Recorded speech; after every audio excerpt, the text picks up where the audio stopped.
Today we will be exploring the Black Arts Movement by Aidan, Emmett, and Will. We will be looking at the works of Michael Harper, Robert Hayden, and Ted Jones. The Black Arts Movement was a cultural and artistic movement that emerged in the 1960s and 1970s in the United States. It was primarily led by the African American artists, writers, musicians, and intellectuals, and was a significant part of the broader civil rights movement and Black Power movement. Amiri Baraka was one of the key figures in this movement. He was not the sole founder of the movement, but his work, particularly his essays, The Black Arts Movement, played a pivotal role in shaping its ideologies and goals. The Black Arts Movement aimed to empower African Americans to create and define their own cultural and artistic expressions. The movement promoted a strong sense of Black identity and pride, and artists and writers were encouraged to celebrate their African heritage and challenge the negative stereotypes and systemic racism that African Americans had long endured. Basically, it aimed to redefine the roles of African American artists and promote a sense of pride and identity. It contributed to the broader struggle for civil rights and social justice, and left a lasting legacy in American culture and especially the arts. In the background of this slide, I will be playing a song by John Coltrane called Giant Steps. Harper listened to Coltrane growing up, and much of his work are inspired by the rhythm he resonated with in the music. He would later write a poem about Coltrane called Dear John, Dear Coltrane. Michael Harper was born in 1938 in Brooklyn, New York, as the oldest of three children in a low-middle-class family. Although his parents did not have a lot of money, they had an extensive record collection that would influence Harper's writing style. In 1955, he enrolled at Los Angeles City College, initially under a pre-med major until he transferred to literature. Harper wrote about important and historically influential African Americans, including Jackie Robinson, Richard Wright, and John Coltrane. In an interview, he said that the most important thing he learned from musicians was phrasing, the authenticity of phrasing, the transcendence, and spiritual mastery. Harper was known for his distinctive poetic style, which often combined history, jazz, blues, and personal narratives to explore the themes of race, identity, and social justice. In his late years, he taught a literature and writing class at Brown University.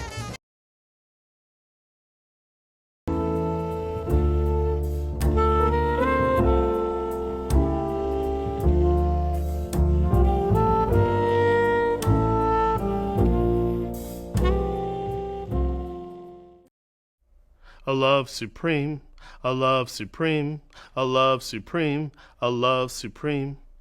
Sex fingers toes in the marketplace near your father's church in Hamlet, North Carolina.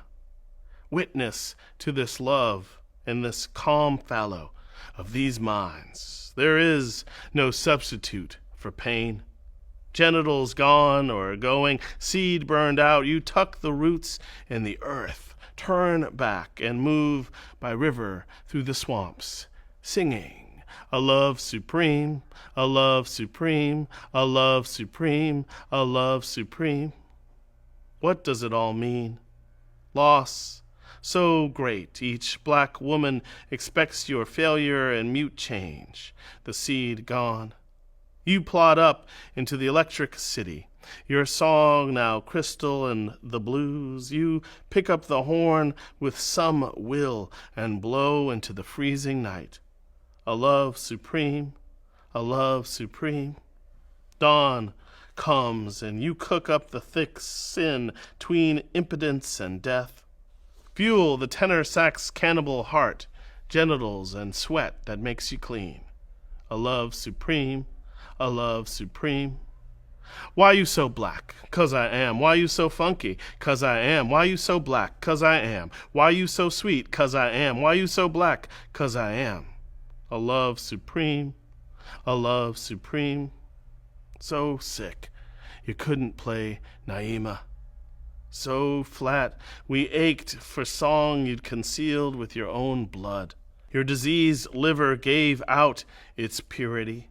The inflated heart pumps out the tenor kiss, tenor love.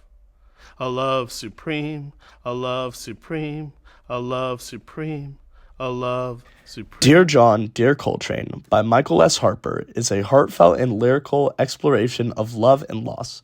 The poem begins with a vivid portrayal of a marketplace in Hamlet, North Carolina, where love and suffering coexist. The poem's early lines suggest a complex human experience where even in the midst of love, there is expectation of failure and loss. In this calm fallow of these minds, there is no substitute for pain. The poem then shifts its focus to the suffering and loss that Coltrane endured, ultimately leading to his death. The poem weaves the rhythmic qualities of jazz into its structure, mirroring the improvisational and emotionally charged nature of jazz music. The repetition of the phrase, a love supreme, throughout the poem serves as a refrain similar to the refrains in music we listen to. This is also the title of one of John Coltrane's albums, A Love Supreme. Poet Robert Hayden was born Asa Bunny Sheffley into a poor family in the Paradise Valley neighborhood of Detroit. He had an emotionally traumatic childhood and was raised in part by foster parents. Due to extreme nearsightedness, Hayden preferred books rather than sports in his childhood. After graduating from high school in 1932, he attended Detroit City College on scholarship and later earned a graduate degree in English literature from the University of Michigan. As a teaching fellow, he was the first black faculty member in Michigan's English department. Hayden eventually became the first African American to be appointed as consultant in poetry to the Library of Congress. Robert Hayden's poetry is known for its emotional depth and its exploration of complex themes. His contributions to the American literature and his role as an African American poet have left a lasting impact on the world of poetry. Here's a quick list of books that he wrote. Heart Shaped in the Dust, which was written in 1940. Figure of Time, 1955. A Ballad of Remembrance, 1962. Word in the Morning Time, 1970. Night, Morning, 1976. American Journal, 1978. Angle of Ascent, New and Selected Poems, 1975. Collected Poems, 1985. And then a quote that I chose from Robert Hayden is, the imagination is the key to poetry, and without it, poetry is nothing. And without imagination, poetry becomes just words on a page, lacking the beauty, depth, and transformative power that it can possess. On another note, this quote also speaks to the value of imagination in art and literature as a whole, showing its role in creativity and human capacity to connect with and understand the world in a profound way. And the poem by Robert Hayden I chose is called This Winter Sundays.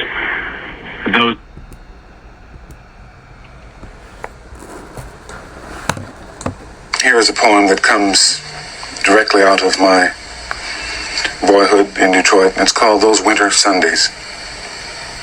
Sundays, too, my father got up early and put his clothes on in the blue-black cold. Then, with cracked hands that ached from labor in the weekday weather, made bank fires blaze. No one ever thanked him. I'd wake and hear the coals splintering breaking. When the rooms were warm, he'd call, and slowly I would rise and dress, fearing the chronic angers of that house, speaking indifferently to him who had driven out the coal, and polish my good shoes as well. What did I know? What did I know of love's austere and lonely offices?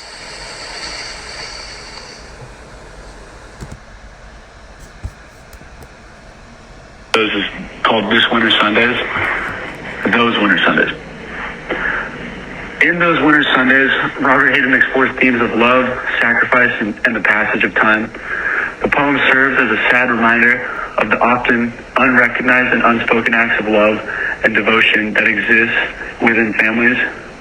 It highlights the importance of understanding and appreciating these gestures, even when they may not fully be understood when they happen.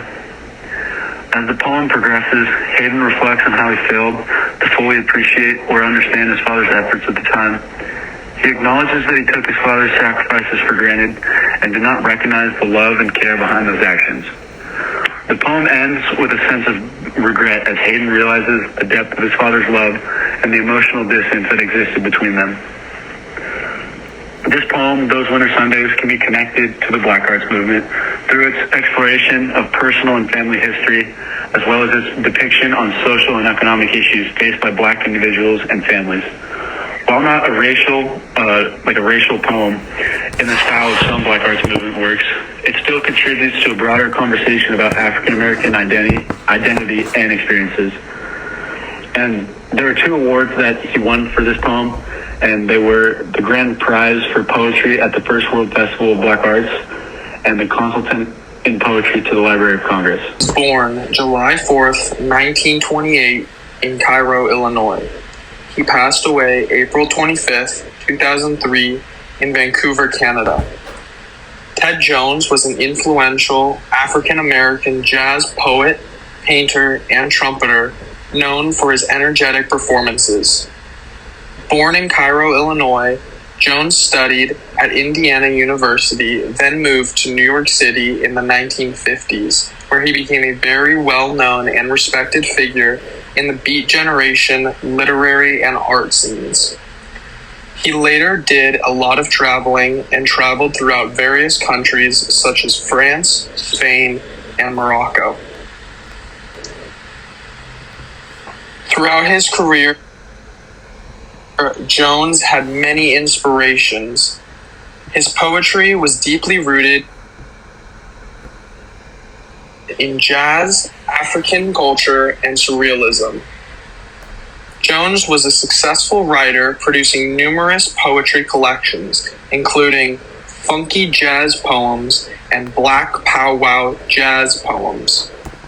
His work often explored the themes of race, identity, and culture, blending these themes with a unique sense of humor and rhythm. Throughout his career, Jones collaborated with many artists, musicians, and writers, leaving a lasting impact on the Beat Generation and the counterculture movements. He continued to perform and create art until his death in Vancouver. Jones' legacy lives on through his poetry, which continues to inspire readers and artists around the world. He has also won the American Book Awards Lifetime Achievement Award. In this slide, I'm going to be playing for you a short clip of one of Jones's poems, originally titled The Poet, but later changed to The Truth. Thank you, ladies and gentlemen, and thank you, Simon, for the introduction. And I dig the Amsterdam people. You know, he's something else. You swing. You didn't know that, did you? Even though you don't wear plumping, still swing. This first poem I'd like to read is a poem. Always take the glasses off for the photographers so I won't look like the rest of them. This first poem I'd like to read is a poem dedicated to all the poets all over the world. The title of the poem is The Poet. If you should see a man walking down a crowded street, talking aloud to himself, don't run in the opposite direction, but run towards him, for he is a poet. You have nothing to fear from the poet but the truth.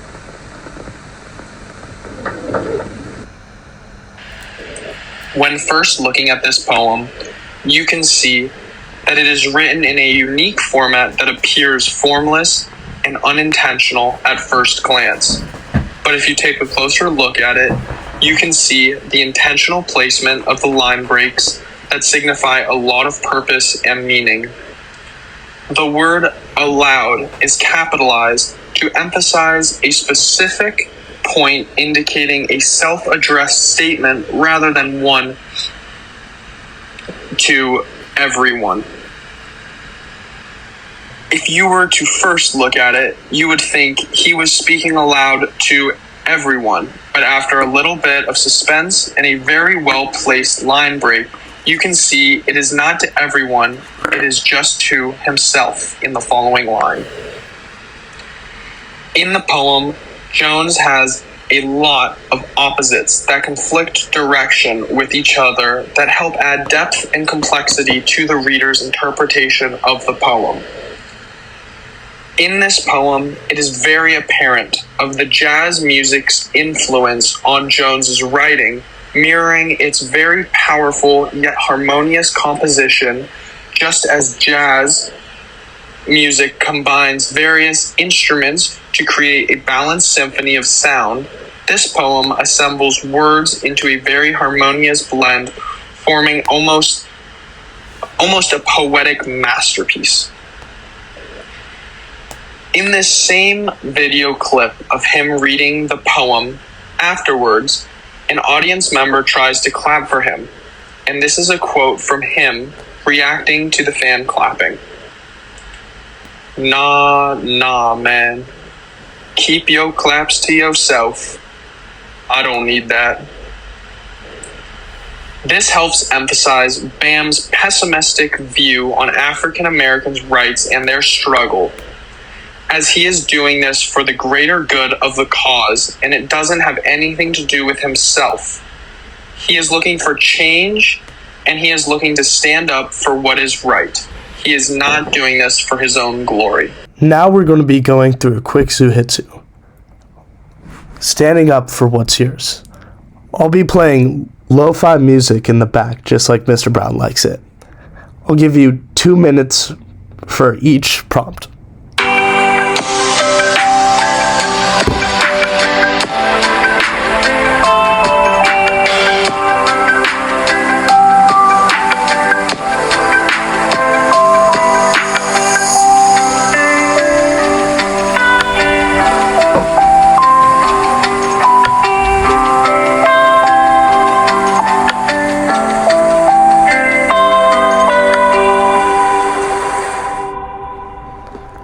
We're actually going to do 45 seconds per prompt.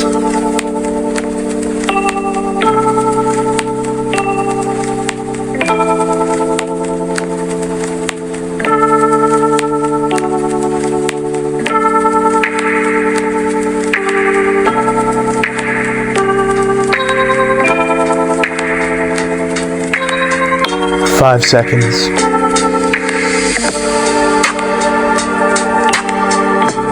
Now on to the next one.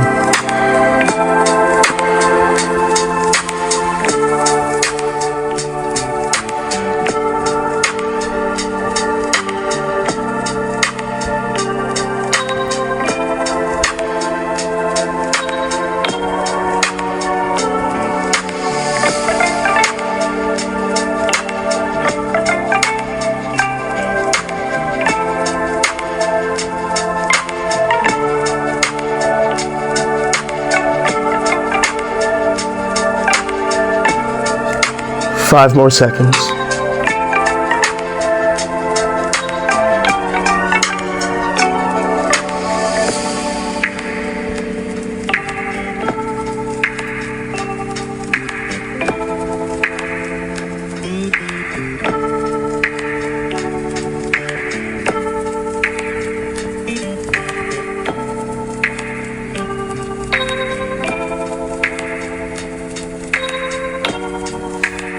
Five more seconds.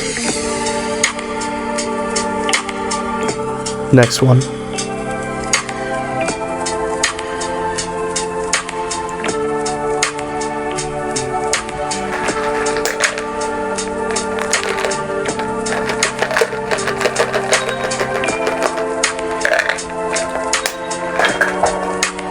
Five more seconds.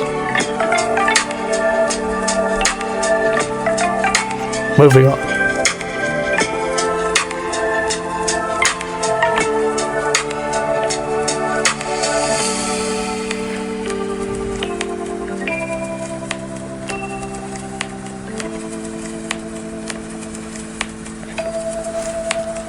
Five more seconds. Next one.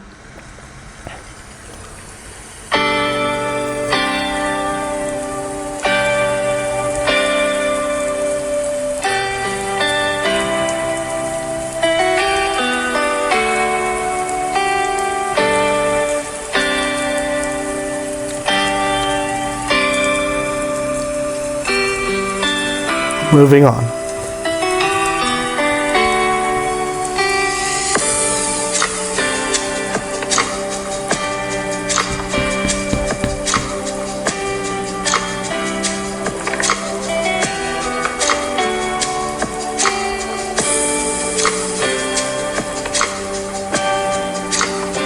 Five more seconds.